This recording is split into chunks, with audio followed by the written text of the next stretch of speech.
I want to share with you what's probably my favorite Christmas song, and some of you probably never even heard of it, all right? But I still want to share some of it with you right now, and it's called I Heard the Bells on Christmas Day. It's by Henry Wadsworth Longfellow, one of America's greatest and best-known poets. He was a man of deep faith, but he had a lot of really hard things happen in his life. In 1861, his wife Fanny was cutting hair of one of their girls. I think he had like 6 kids. And she wanted to save a couple locks of hair. And she was putting her hair in this envelope and was about to close it up and seal it with hot wax. And as she was doing that, some of the wax fell on her dress, which instantly burst into flames, and she was engulfed. And she tried to run to Henry, her husband, to save her. And he tried with a rug on his own body, but he badly burned himself, and she died the next day. Near Christmas of that year, he wrote, "How inexpressibly sad is Christmas." 2 years later, the Civil War was raging across the country and taking a terrible toll on everyone, just so depressing and frightening.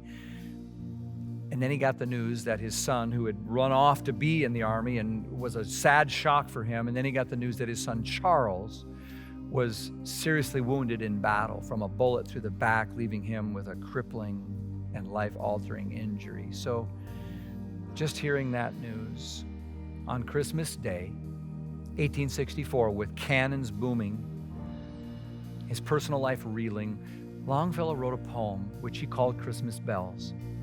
And in it, he kind of struggles to reconcile the trouble with his trust. And it became this song that's been sung ever since, and one that I think really resonates with us, especially this year. So I'm going to encourage you just to listen to the words now. The first stanzas you're going to notice are kind of bright and hopeful and cheery, like Christmas bells when they're ringing and there's no trouble and anything hard to deal with. But you're going to notice then that some of the stanzas start dealing with really hard stuff, like how it doesn't seem there's any peace and goodwill toward anyone. He talks about the war and a number of other things. And then finally, in one of the verses, it's so poignant. He just bows his head in despair, and he almost gives in to hopelessness and sadness and just says, there is no peace on earth. But then in the final stanza, it kind of rings through like a loud bell, breaking our despair with this confident declaration that no matter what is going on, God is not dead. And the hope of Christmas is in this same message those angels brought to those shepherds, that there is and can be peace through Christ.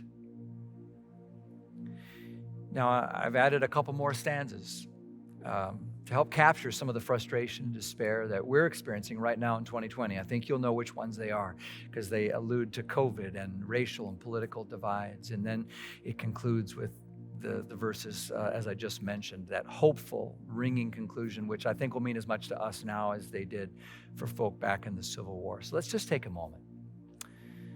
Just ask Eric to just sing through these lines for us right now. Just focus on the words. Maybe sing along if you want to, and just as we get to that last part, just let it fill your heart with the hope and the peace of Christ.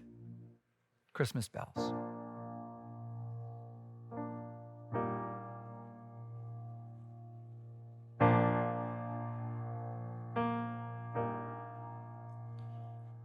I heard the bells on Christmas Day, their old familiar carols play, and wild and sweet the words repeat of peace on earth, goodwill to men. And I thought how as the day had come, the belfries of all Christendom had rolled along the unbroken song of peace on earth, goodwill to men. Till ringing, singing on its way, the world revolved from night to day. A voice us a chime, a chant sublime of peace on earth, goodwill to men. Then from each foul, accursed mouth, the cannon thundered in the south, and with the sound the carols drowned of peace on earth, goodwill to men.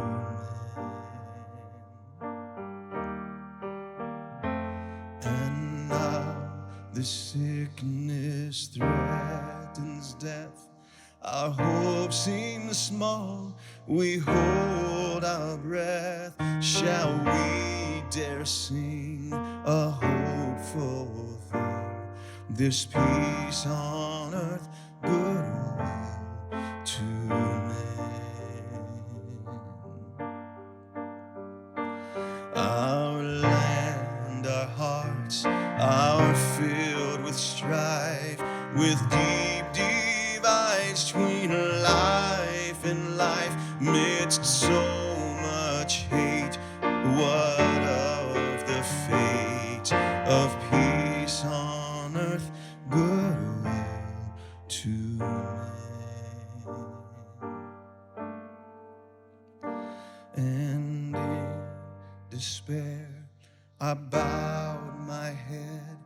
There is no peace on earth, I said, for hate is strong and mocks the song of peace on earth, goodwill to men. Then pealed the bells more loud and deep. God is not dead, nor doth he sleep. The wrong shall fail, the right prevail. With peace on earth, goodwill to men.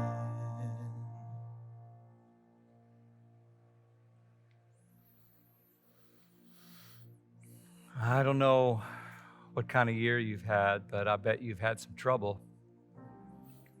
We all have. Isn't it good to be reminded God is not dead? The wrong will fail, the right will prevail, and those words, peace on earth, goodwill toward men and women, is something that can be had for all who have received what Jesus calls my peace. Peace on earth, really? Yes, really. So let me ask you, where do you need that peace of Jesus right now? Where do you need the peace of Christ in your life? It's probably clear to you where you're troubled. You don't just have trouble, you're troubled.